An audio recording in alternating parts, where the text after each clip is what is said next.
Hi everyone, welcome to the Space Koala channel. My name is Luta and today I'm so excited to be here with a brand new product by QHYCCD, the new MiniCAM 8. Now, you might ask, why am I so excited? It's just another camera. I've tested a million cameras in the past.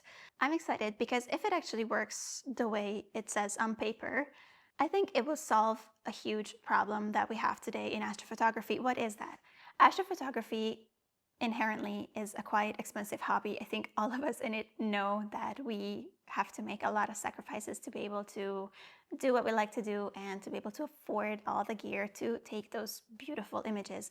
And luckily, over the past few years, there have been so many new products on the market that just made it so it's becoming more and more affordable. And nowadays, no matter what budget you have, there is a solution available for you to be able to start up doing astrophotography with the latest C-Star at $300 and some low-cost dedicated astrophotography cameras available. However, for the next step, the natural progression that most of us take from either a DSLR or a dedicated color camera to black and white or mono camera with filters, it didn't really resolve that because it remained cost inhibitive. And why is it so expensive to use a mono camera? If you have been following my work or my videos, you will have seen that I use my mono cameras most of the time because you just get more signal, cleaner signal that is easier to work with and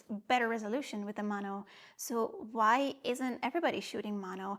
And one of the reasons is because it is just more expensive, because they might sell you the same camera in a color and a mono version for about the same price, but on top of that you have to purchase a filter wheel, you have to purchase filters, and of course you could purchase a mono camera with a smaller sensor, but you still had to pay a lot for the filters because the filters that are on the market come in standard sizes, usually 1¼ inches, 2 inches, 50 millimeters, and so on. And that is really unnecessary when your sensor is that small. So QHYCCD realized this and they said, let's just fix this problem by coming up with our own filter standard that is just large enough to cover our tiny sensor. Let's do an all-in-one package where people don't have to worry about setting up and buying a separate filter wheel and all of that. And let's also include these tiny filters. As they are so tiny, they contain so little material. They're also very cheap to produce, and therefore they have been able to get this whole mono camera with filter wheel and 7 filters included for $800 that I thought was too good to be true, but let's see. In today's testing and review video, we will be assembling the MiniCAM 8s. Then I will take it outside. I will shoot a couple of hopefully diverse targets so that we can test the performance of all of those filters. And then finally, I will download all the images and see how good they really are. So let's get into it. What are all these things that we get that are supposed to make an all-in-one camera with filter wheels? Of course, you get some instructions that are just links to instructions. Then you get a case to carry it in. You get the actual camera with the cooling unit on the outside. This thing is tiny. I have very small hands and it's still kind of fitting in the palm of my hand. It is a very simple interface. You have the telescope side connector here. You have all the filters inside. You have the sensor, you have the cooler, and then you have this interface where you can power it and you can connect it to the computer. There is no USB hub like you would find on most deep sky cameras, but I guess you can't have it all. Then you get the funniest looking thing, which is actually all the filters that are included in the kit. And this is under vacuum, and you get the little key which tells you which filter is which. Under this foam thing, you get a bunch of boxes, which are really just different parts and cables.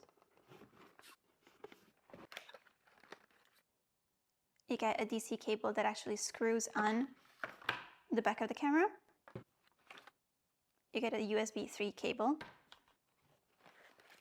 You get a couple different tools. You get a pair of plastic tweezers so you don't have to touch the filters with your dirty little fingers. Then you have a screwdriver, you get a desiccator, and you get a couple of screws. Then we have a few adapter rings. You have this adapter ring that makes it so you can put this into an eyepiece holder of 1¼ inches. Then you get the one that you can use for a deep sky setup, because this is an M48 adapter, so this will screw onto most telescopes, but it can also go into a 2-inch eyepiece holder. The way it's done is that as you put this on, this arrives to exactly 55 millimeters, which will be ideal for most telescopes. One thing that is suboptimal is that this piece doesn't, this is a single piece, so it doesn't come apart. So even if you have an off-axis guider that you could ideally fit into your back focus, you can't really use that with this adapter. I'm sure that there will be alternative adapter options either by QHYCCD or aftermarket. Then we get a Shuko type power thingy. I assume there's a brick as well. And there's our charging brick. So as I live in Europe, they sent me this. I live in Switzerland, so I will still need an adapter, but this will go well for most European countries, and you can just power the camera from here. I, however, will be powering it from my Astro PC. That's all the parts, so it's time to assemble. And so while I demonstrate the assembly of the camera, which is a very easy and quick process, by the way, let me just tell you a little bit about the camera itself. It comes with a Sony IMX585 sensor. In my case, it's the mono, but there is also the color version that's available. This is a small sensor with a resolution of 8 megapixels and with tiny pixels of just 2.9 microns each direction. Despite that, it boasts a huge full well capacity, and the camera also comes with some very interesting solutions to further increase this dynamic range. For example, they have something called the linearity HDR mode, which is essentially blending together low and high gain readout modes to keep the extended dynamic range of a 16-bit readout mode, but at the same time keep the read noise extremely low at just 1 electron per pixel. As you can see, in the meantime, I gave up on the idea of the tweezers. While it's a very nice idea that they thought of that and they included that, I found it very difficult to grab the filters with those. It was just not safe for me. Quantum efficiency is fairly static over the visible spectrum, ranging from 75% in blue to 87% in green. What is interesting though is that it keeps a relatively high quantum efficiency of 40% also in the near infrared, which means that you could potentially use it for applications with IR pass filters. The readout speed of the sensor is also fairly quick, with 41 frames per second for the full sensor, and then of course if you do an ROI, that just gets faster and faster. The most ridiculous thing is how light it is. This whole thing with the camera, the cooler, all the electronics inside, the filter weir and the filters, altogether weighs 480 grams. And so as the sky is clear, we're ready to try it out. While this camera pairs great with small ultra-portable refractors, I felt like there had been plenty of tests with those, and I wanted to try it out with a medium-sized refractor. So I used my FRA 600 at its native focal length of 600 millimeters at f5.6. This gives me a very nice zoomed-in view of a lot of these winter nebulas, which I think is a very nice way to compose them, especially if you're going to do narrowband imaging. And so I've been testing it for about a week now. And as now clouds rolled in, I downloaded all the pictures on my computer, and it's time to have a look at all of them. So here I am in front of my computer. I have downloaded all the files. First of all, let's have a look at how the sensor is. So I have taken a master bias. That is just 300 bias frames that I've averaged, and it looks nothing out of the ordinary. It's exactly how you would expect a well done bias to look. You start seeing this pattern on the sensor. It seems perfectly fine for me. And then let's have a look at the master dark. This is a master dark taken at minus 20 degrees Celsius, and this is a 10-minute master dark. Now already without stretching, you can start seeing that there are some pop pixels, and then once we stretch that, it looks exactly how you would kind of expect it to look. You see the remnants of the hot pixels, and then for the rest of it, it is completely homogeneous. There is no sign of any sort of amp glow or anything like that. So I actually didn't use this dark frame for processing the image that I took. I have very strong views on why you shouldn't necessarily use dark frames on these sorts of sensors. If you haven't seen that, I will link that somewhere. But let's have a look at the actual pictures. So my deep sky target that I tested with was the center region of the Rosette Nebula, and let's start out with the sulfur, which, as we know, is not very strong there in terms of signal, but we do see some structure. And this is a single capture with the sulfur. And then we have the oxygen, also relatively faint. We can see some more detail in the dark nebula regions here in the zoo, but otherwise it is looking just normal. And then of course we have the hydrogen, and as you expect, the hydrogen already on a single 10-minute capture, it just looks great. In terms of the dynamic range, I have to specify that while these are 10-minute shots at f5.6, I wouldn't necessarily expect all the stars to be completely blown out like this. I mean, these are all saturated here, or very near saturated. But yeah, I think most people that will take 10-minute shots will anyway take the RGB pictures separately of the stars. And then, okay, let's have a look at the actual masters. That is much more interesting. Here we have the sulfur. Now it is a bit disappointing because it is still quite noisy. Let me just tell you how much data this exactly is. So this is 60 times 600 seconds. That is 10 hours. So this is what 10 hours looks like. And then we have the oxygen that is looking much, much nicer. And let me just draw your attention to one thing. We have, this is oxygen 3. We have some quite brightish stars here in the cluster in the middle, and there is no halo whatsoever, which is amazing because it is so hard to find an oxygen filter that doesn't do halos. And of course we have the hydrogen that is gorgeous. That is actually much less data. This is just over 6 hours. I shot less hydrogen because it's just so much more abundant. There's even in this form without any sort of processing, it is already looking quite nice. And then of course it is not really part of the test, but of course I wanted to process the image because I spent overall 20 hours on this test image. So I processed it, and this is the picture that I got out. And while it's not testing the technical capabilities of the camera, I think it is also nice to see what is possible with one of these tiny cameras with a little bit of patience, because astrophotography is a patience game. So this is the final Hubble palette image, color calibrated, and I didn't shoot separate RGB stars this time. I have to say I'm quite happy with the result because it is comparable to what you would get with a larger telescope with slightly larger pixels. I thought that it came out well. And then for the actual RGB filters, I knew that they were parfocal. It was written on the website in the specifications. I saw the reviews of other people on YouTube, and I also saw it during the deep sky sessions that I took, that the star sizes and measurements didn't change as you were swapping filters. But what I think is even more critical to me visually than star size is planetary imaging or lunar imaging, because that's where you have to look at you have to pixel peep and ensure that you get the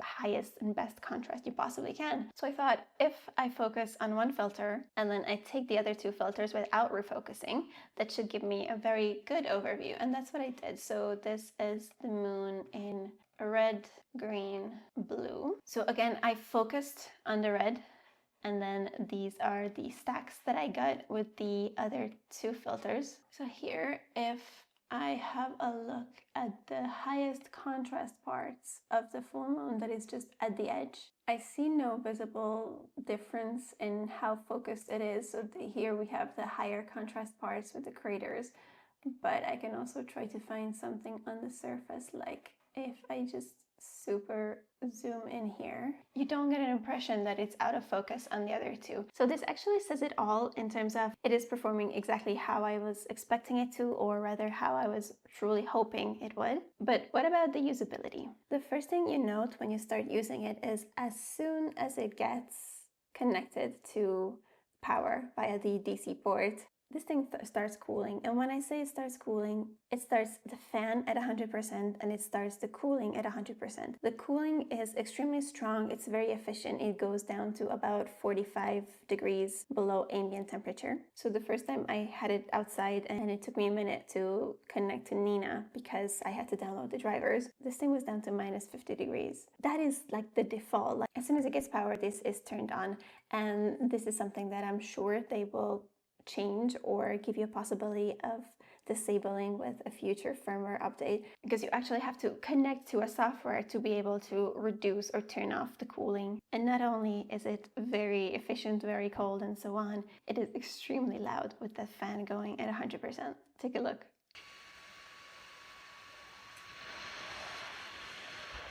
And no, nobody was vacuuming in the background. That was a minor hiccup in terms of usability, a small thing that I think they definitely need to improve on. And then, okay, you connected to NINA. Connecting to NINA is a very nice experience because you don't even have to have ASCOM running. You don't even have to set up any of that because it comes with native drivers. So as long as you install those in NINA, you will just see the camera in the dropdown and you will see the filter wheel in the dropdown. There were zero issues with the connection, with remaining connected. It was very stable. The control of the filter wheel also works very well. Everything worked exactly how it should. Now, of course, NINA is one thing, but then I wanted to try it out with a different software to try planetary imaging. And so I used FireCapture for that.